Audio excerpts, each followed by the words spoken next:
Here's a Gmail feature that I found quite interesting. Now imagine you have 3 email addresses, but you'd like to receive or check all their contents or mails within one box. Now this is how you do it.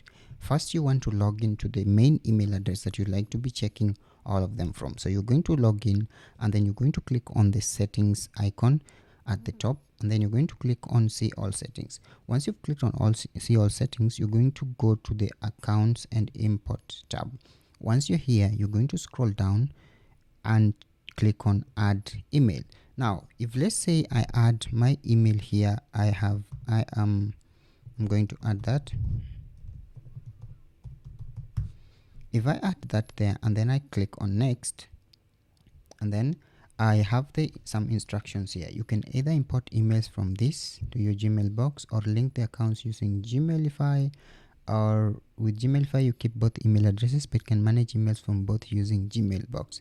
And then now I have the options link accounts to Gmailify or import emails from other account. So I want to go with the link account and Gmailify. Then I have to enter the password of this email here. Once you've entered the password, you'll now be able to set it up and proceed with receiving or checking emails.